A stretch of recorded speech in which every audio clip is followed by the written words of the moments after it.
Okay. Got it. Good morning, everyone. Good morning, Amma. I'm Kevin. This is the Amma and Kevin show. And today we're going to talk with Amma about confidence and confidence coaching, which is her specialty and her niche and something that she's incredibly well informed with. So we're going to spend some time asking some questions and finding out exactly how you go about managing that and helping your clients to discover what their potential is in developing more confidence and more security in their well-being and moving forward and accomplishing the goals that they want to accomplish. So how are you today, Emma? I'm great, Kevin. Irrespective of this gloomy day here in London, the weather's really awful, but I'm happy to be having this conversation with you. We have the same kind of weather here, actually. It's very damp and cold, and there's actually snow on the ground. So Snow already. yes, we get in Montreal, we get a lot, and it's very cold. Like come December, it's going to start like being below 20, 25. Yes, not pleasant. So, on a warmer note, let's find out what it is that you can help clients with in achieving their goals. So, one of the questions I want to ask you, like, or what does confidence actually mean to you, and how has your definition evolved over the course of coaching in your career? Um, Over the course of my career, confidence and the meaning has evolved in the sense that I used to feel like confidence is some fixed state that a person had to be able to do stuff. But I now understand that confidence is the ability to act in spite of fear and self doubt. And once you manage to train your brain to be able to take the next step or action that you know you can, or you're not even sure about doing it, but doing it anyway. Confidence is the thing that you get after you take the action.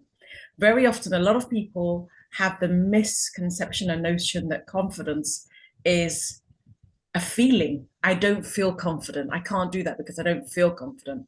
But Hmm. confidence is not a feeling that you have before you act. It's the feeling that you receive after you've acted, after you've taken action. So it's actually something that it kind of develops and grows with you as you experience different things and move forward. And then, even after failures, you understand better and you learn from it. So that helps build your confidence as well. Does that make sense for you? Absolutely. In other words, confidence comes from competence. And failure and setback and falling down is part of building competence of something. Whenever we want to venture out of our comfort zone and grow, evolve, learn some new skills, falling, failing, self doubt is part of the process, is natural. So, really, it's your confidence comes from you becoming competent at something, but you can't become competent at something without feeling some of the setbacks and the failures. Right. It's part of the journey. Cool. Um, how do you differentiate between like genuine confidence and basically, arrogance and bravado? Like we've been speaking about, genuine confidence is being authentic and accepting yourself, knowing your strengths, knowing your weaknesses, and stepping forward with both, and having the opportunity to take an introspection and the willingness to be vulnerable.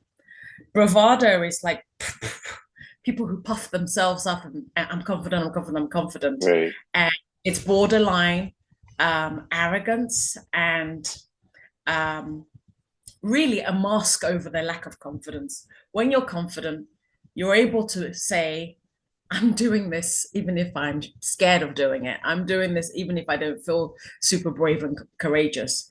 It's a knowingness and a willingness within yourself to be able to step into an area that you're not confident, but you do it anyway. So it's basically feeling the fear and doing it anyway, rather than, you know, how a lot of people say, fake it till you make it. Yes. um, there is an imposter syndrome in faking it till you make it. Whereas I'm going to make it, but I'm scared. is stepping Hmm. into your brilliance and owning it before you even feel it. So how does that, people are really big on affirmations and, positive self-talk and things like that. How do those two fit together with confidence? Hmm. Confidence is an inner game, Kevin.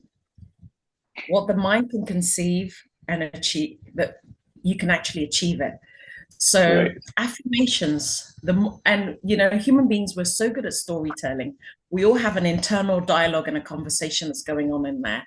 And affirmation helps you to disrupt the negative self-talk and replace it with a positive thought that is programming yourself to believe your strengths, the qualities about yourself.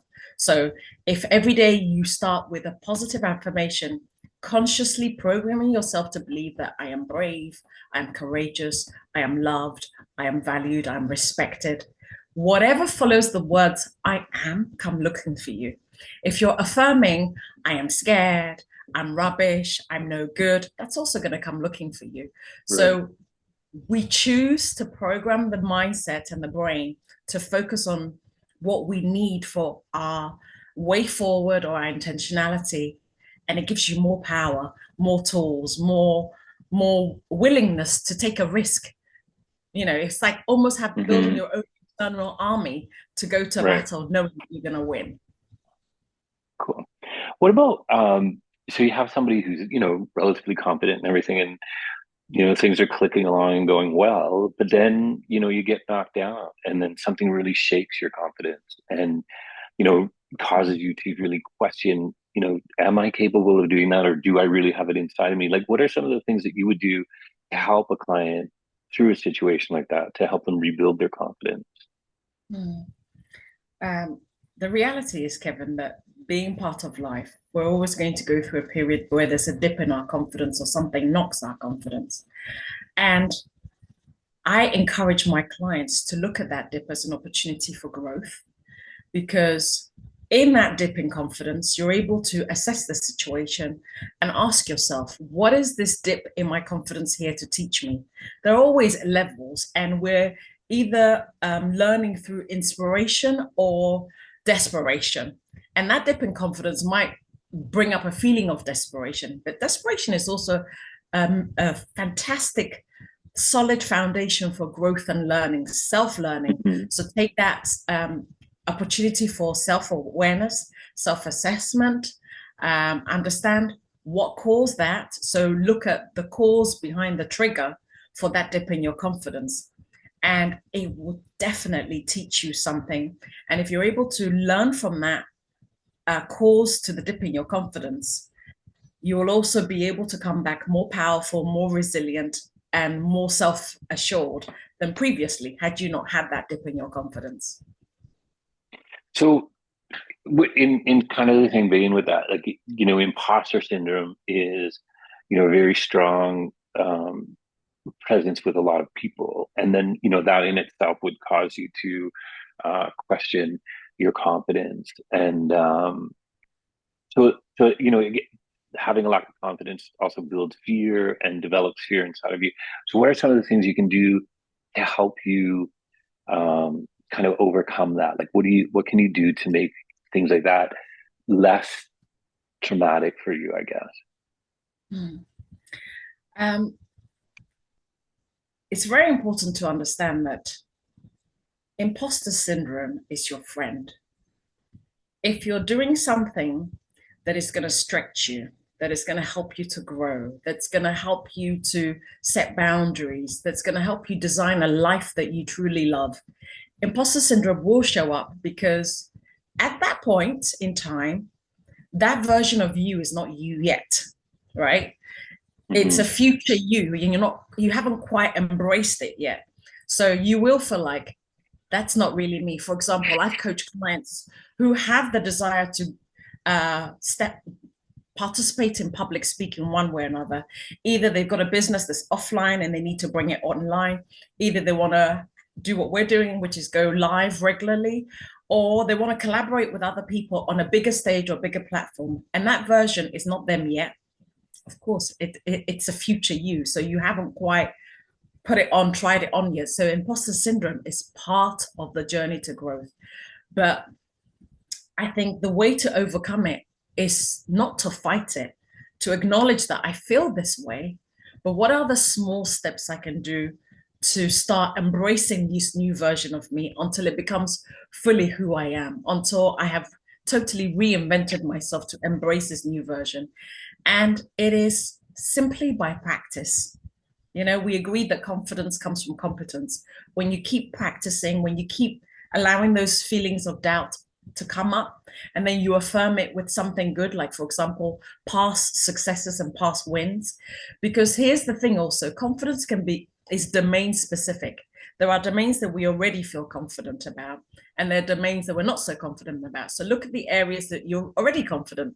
Like someone might have written a book and they're a very confident published author, but they've never stepped out on stage.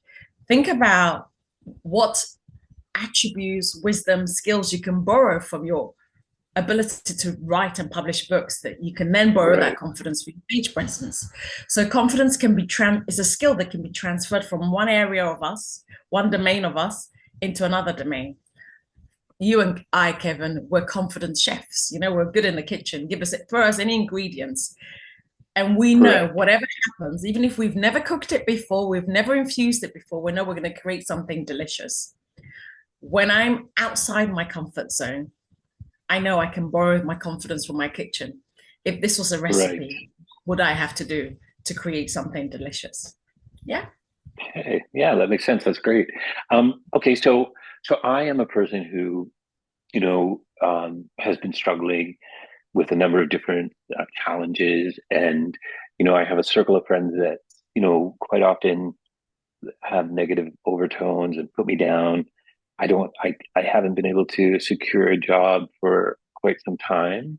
Um, my existing environment is really not overly uh, positive, and a lot of things going, like, the people that I associate with generally put me down and have, a very negative impact on what I'm doing. So what what could you tell me that I should be doing uh, as my coach to help me manage that and overcome that and try to move forward?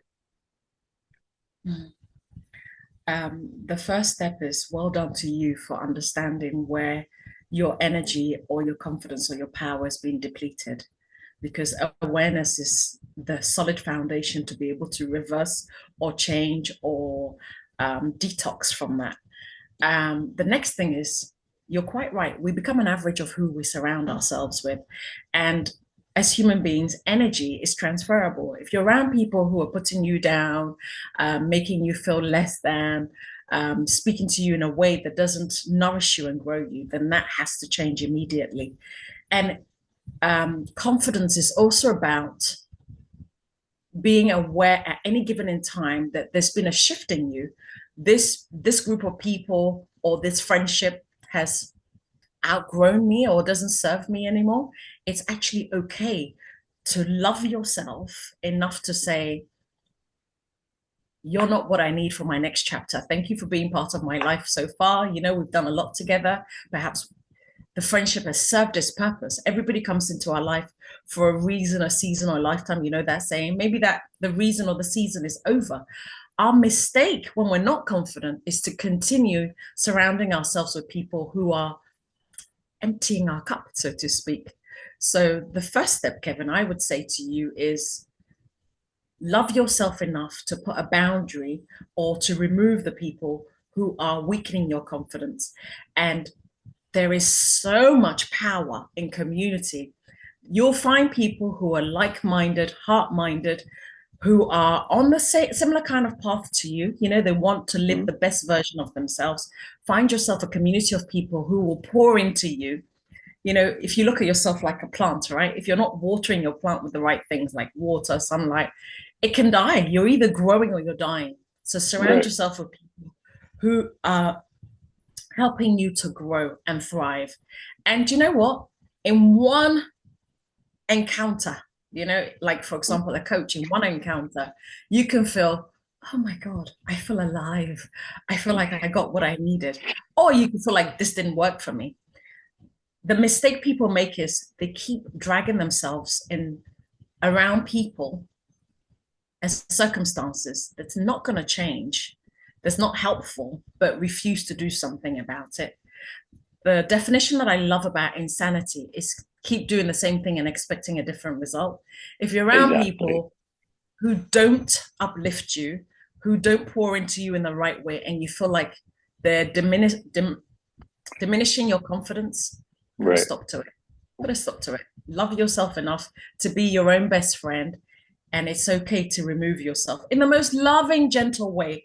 I'm not Yeah. a person that likes confrontation either, but somehow we can gently, gently distance ourselves. You know, if you're meeting Hmm. every day, if you're talking every day, when you start missing a few calls and you're not replying a few times, the message will get out there. You don't need to make Yeah. it confrontational. Or you just prioritize other things in your schedule. Oh, I can't make lunch today. I'm busy. I'm doing something else. They will understand that your relationship has grown apart. And, you know, or you can, it's also good to have those hard conversations to Right. look at people and tell them, I love you. You know, I'm thankful for the time we spent together. But now my energy and focus and direction is somewhere else. And I want to become this unstoppable version of myself. And I can't have this behavior or this way of talking or interacting with me continue. So either I'd love it if you could do something about it. And if you can't, I also respect you, but I have to go my own way. And would you say that you could do that as well with like family and it doesn't matter if it's like acquaintances or it's any aspect of your life. Would you agree?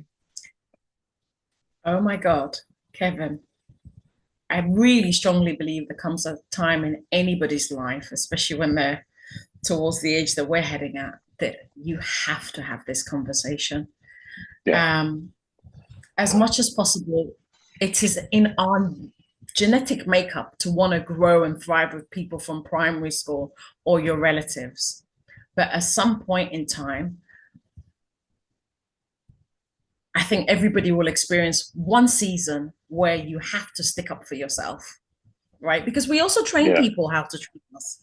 What I was willing to accept in my 20s and 30s, I'm not willing to accept it in my 40s and 50s. Absolutely not. Yeah. So we then, it's okay to teach people to say, I've grown. So sometimes I like to use the statement of it's not you, it's me. I've grown. I'm not the same person anymore. The way I want, Right. what I needed in my 20s is completely different now. And sometimes it's okay not to be evolving at the same pace with the people that we surround yourself with. So the most loving and kind thing to do is to speak up and ask for what you want. There's nothing wrong with asking for help. This is what I need in the next season or in the next chapter of my life to grow. This is what's not working for me. We can't Right. interact in this way anymore because it's not helping to build me. And in effect, if you're not growing, you're also not serving the people you're in friendship or family with. It's counterproductive for everybody. So it's Makes okay to sense. ask for what you need. Okay. Um, okay, so give me some example of, a situation that where you've actually had a client and coached them and just, a bit of that scenario without divulging, personal information or anything, but just like, the kind of process that you went through and what you were able to help them accomplish. Mm. So, as you know, I support a lot of mothers to design a life that they love. And very often, there's the issue of societal expectations of mothers and the traditional roles that they carry. And a lot of women experience feelings of guilt when they want more than what's expected of them in their roles and traditions. So, very often, I've coached women to be able to seek support from their family, their relatives, their marital partners to allow them the space to grow and to ask for that. Sometimes it's a time off to study, sometimes it's delegating some of the roles and responsibilities, sometimes it is um, investing in themselves financially without the guilt, to be able to schedule their priority for growth as part of the family investment. And it's all doable. And more than often, there are people, the people in your life that love you want to see you doing well, because when you're doing well, they get the ripple effect. The joy comes back to them, the energy comes back to them. So the challenge is giving people the power and the validation to ask for what they want. And more than often, it's a question of asking, and the way you ask, they tend to receive it. They tend to receive the support Right. that they need. But it's overcoming the client's own individual blocks of worthiness, of value, of deserving to be able to put themselves first or schedule themselves as part of the people that they care about. So, okay. So is it what is the reason, or what is it that I guess drew you to coaching this particular niche of helping mothers who lack confidence and things of that nature? So what drew you to, or what's the draw to that particular area? Um, I ended up coaching a lot of people generally, but I came into the spirit of coaching mothers because I am a mum myself and I understand the challenges that mothers go through. Um, a lot of the women that I coach are quite similar to my background, where they went to school, followed the traditional path, let's say, went to school, got a good Right. education, ended up in a corporate job. And as soon as they became mothers, number one, the corporate lifestyle didn't suit the shift in their priorities of looking after their children and being there for their children. So, but when you're in the corporate world and you started from your 20s, there is an expectation, especially as a woman. You want to prove yourself, you want to be with the senior executive, who are usually men, at the same level. And there's a sense of guilt that you're not fully present because you're needed at home, or you can't stay as late, or you can't socialize as much. So Kevin, essentially it all came down to having confidence and having a sense of worthiness and belief in yourself, that you're, first of all, good at what you do, you're competent at your job, and you deserve the support either in your corporate world or at home to be able to fulfill both roles. Fathers fulfill both roles, and they're supported at home, they're supported at work. But Yeah. mothers are expected to be at work and amazing at work, working like we don't have kids, and at home we're supposed to be with the kids like we don't have a job.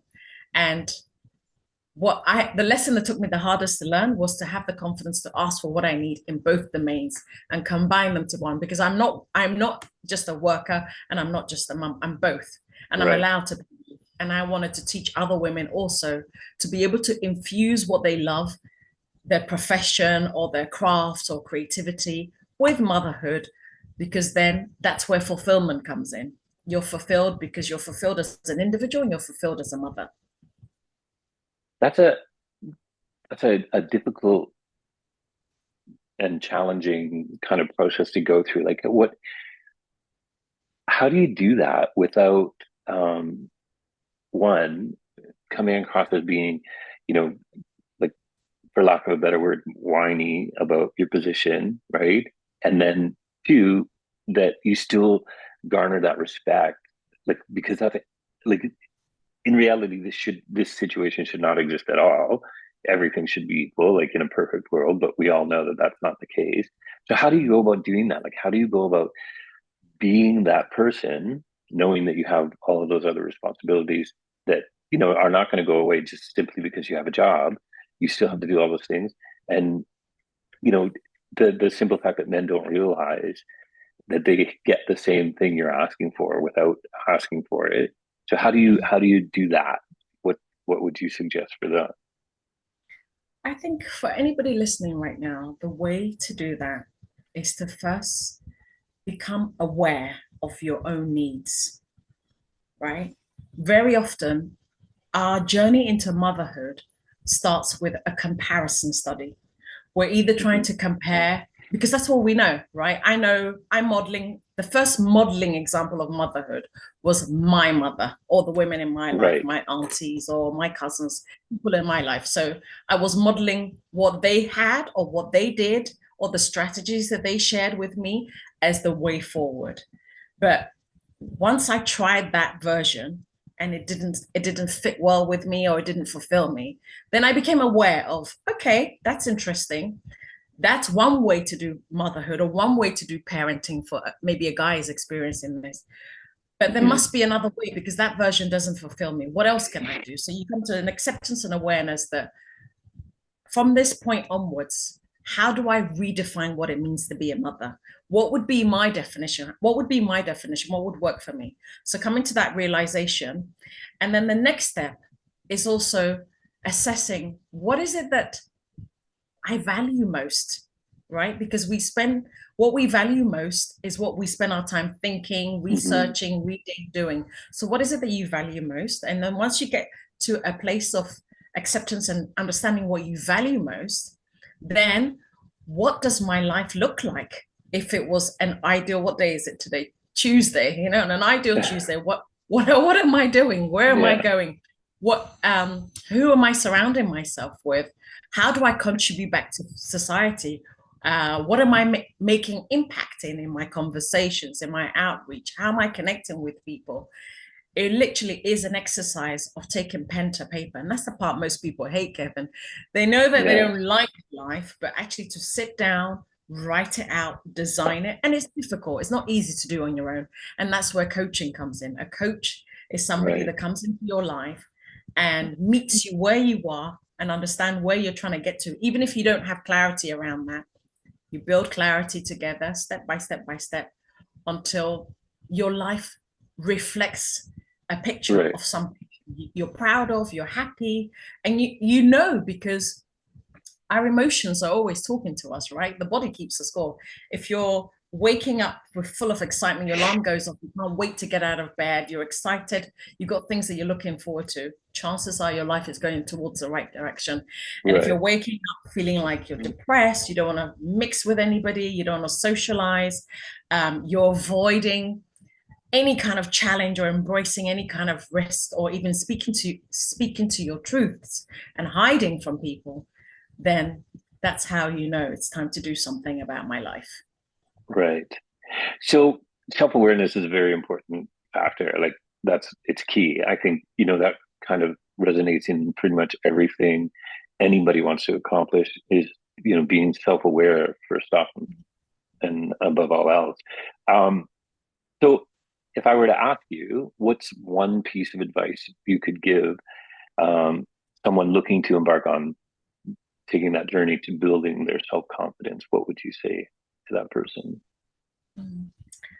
Um, the first step I would say is to grab yourself a journal, and in that journal, write down your strengths, your weaknesses, the opportunities, and things that you identify as threats. Once you've done that, then it's time to think about the smallest steps that you can take to grow towards a life that you really enjoy. What does that look like? Eight, and that can be broken down into little steps. A Yeah. month from now, what is the evidence that I'm making progress and I'm moving forward? 3 months from now, what is the evidence that you want to see in your life? It could be something you're seeing, something you're touching, something you experience, or it can be just a feeling. I feel better about myself. Okay. And then it's important to reach out for help. Kevin, I'm in the process of selling my house. I can't do it by myself. I have a Yes. solicitor, I have an estate agent, I have, multiple people supporting me. I think it's important to invest in yourself when it comes to reinventing yourself, moving away from what's currently not serving you towards um, a version of you that you know you're capable of doing. We all know we're capable of more, but it's Yeah. so difficult to do it alone. So I would definitely say reach out for help. And that help could be a coach, a mentor, a therapist, somebody that you admire. It could be even reading biographies. It could be watching biographies.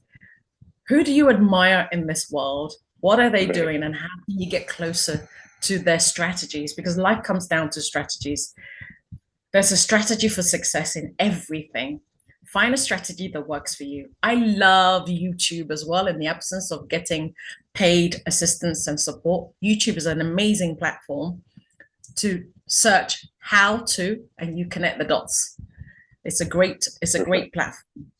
But mostly, I'd like to encourage everybody to invest in themselves. And it's okay to set aside a budget to invest in yourself to get to the next chapter.